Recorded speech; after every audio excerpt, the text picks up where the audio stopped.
Neurons के बारे में मैं आपको बताऊं, देखो न्यूरॉन्स बेसिकली इसकी स्पेलिंग गलत थी, तो इसकी जो अक्सर जो स्टूडेंट होते हैं वो इसकी स्पेलिंग मिस्टेक कर देते हैं।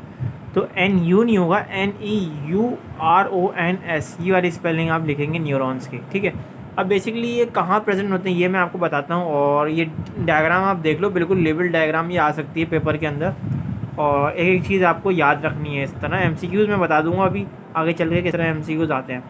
सबसे पहले मैं बात करूँ आपकी ये पूरी जिस्म की, मैं बात करूँ ना, तो आपकी जिस्म के अंदर अगर मैं एक लेग की बात करूँ, तो लेग के अंदर होता है बेसिकली जो सिग्नल जो ट्रांसफ़र हो रहा होता है ना, आपकी बॉडी में घूम रहा होता है, जो सिग्नल जो प्रोड्यूस हो रहा होता है, जैसे कि फॉर एग्जांपल आप कोई काम कर रहे हैं, ठीक है, जैसे कि मैं ये लिख रहा हूँ, तो जी इसको सिग्नल दे रहा हूँ ना, तो ये ब्रेन के ज़रिए सिग्नल आ रहा है कि ये इस तरीके से लिखो, इस तरीके से बोलो, ठीक है। तो ये जो मैं लिख रहा हूँ ना, इसके अंदर जो होती हैं वो हमारी क्या होती हैं, बेसिकली नर्व इम्पल्स छुपी होती हैं। अब ये नर्व इम्पल्स क्या होती है, नर्व इम्पल्स मैंने ये बताया कि ये जो है वो आपकी वर्किंग वगैरह सिग्नल जो भी माइंड के ज़रिए सिग्नल आता है उस पर काम कर रही होती है। अब इसलिए मैंने सिग्नल दिया कि भैया ये डायग्राम बनाओ, ठीक है, तो जैसे सिग्नल गया ये सेकंडों में काम हो रहा होता है।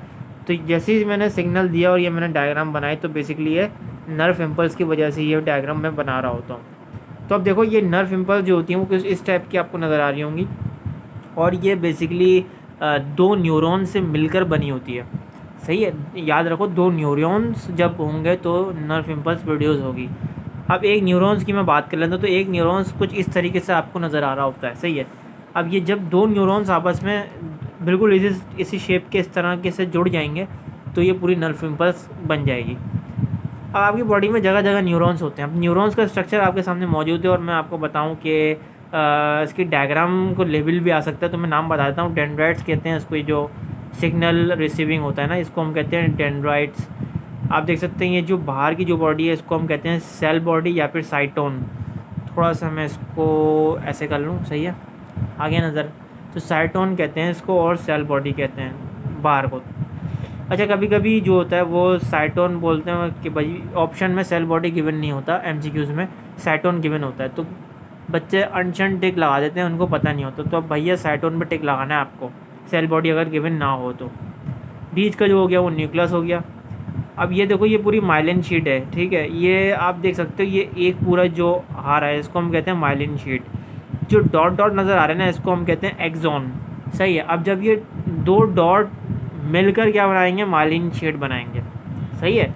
ये दो डॉट मिलकर माइलिन शीट बनाएंगे। बेसिकली माइलिन शीट इसी को कहते हैं, जो आपको बड़ा सा सर्कल नज़र आ रहा है इसको कहते हैं, बड़ा सा सर्कल जो आ रहा है इस तरह, इसको हम कहते हैं माइलिन शीट, और डॉट को कहते हैं ऑक्सॉन।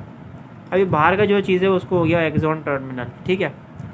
अब MCQs किस तरह आएंगे, देखो MCQs बेसिकली जो इसके मेन पॉइंट आपको याद रखना है, एक तो ये रखना है कि इसके पूरा स्ट्रक्चर आपने न्यूरॉन्स का याद कर लिया। उसके अलावा आपको कुछ इस टाइप के भी घुमाकर MCQs दे सकते हैं ना। ये देखो मैंने काफ़ी आपकी ना निकाले हैं इस तरीके से, देखो। अब देखो ये जो पहले चीज़ है ना, सेल बॉडी और साइटोन, तो सेल बॉडी और साइटोन दोनों को एक ही चीज़ कहते हैं। इसका MCQ इस तरीके से आ सकता है कि central nucleus in the neuron, किसको कहते हैं, तो आप सिंपल बताएंगे सेल बॉडी को कहते हैं या फिर साइटोन कहते हैं। इस तरीके से भी आ जा सकता है कि cytoplasm has nasal granules, cytoplasm has nasal granules is called साइटोन या फिर सेल बॉडी, सही है। तो अब देखो ये तो दो तरीके से इस तरह MCQs बन सकता है। अब डेंड्राइट्स का किस तरह बनेगा, डेंड्राइट्स का इस तरह बनेगा कि short branches process is called dendrites.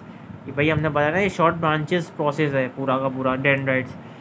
Axon देखो ये सिंगल लॉन्ग प्रोसेस है, तो ये वर्ड आपको याद रखना है, MCQs में इस तरीके से आ सकता है। एक्सॉन देखो ये पूरा एक लॉन्ग प्रोसेस होता है, यहाँ पर नज़र आ रहा है, इधर देखो ये पूरा लॉन्ग प्रोसेस होता है। यहाँ देखो माइलिन शीट का एक MCQs बन सकता है कि व्हेन टू ऑक्सॉन्स आर कनेक्टेड। जब ये आ जाए ना व्हेन टू ऑक्सॉन्स आर कनेक्टेड, आप समझ जाओ कि भैया ये माइलिन शीट की बात कर रहे हैं, क्योंकि एक्सॉन देखो यहाँ पर दो आ गए। मैंने आपको बताया था जब दो एक्सॉन मिलेंगे तो माइलिन शीट बनाएंगे, तो वही वाली बात हुई कि when to ऑक्सॉन are connected is called myelin sheath, सही है।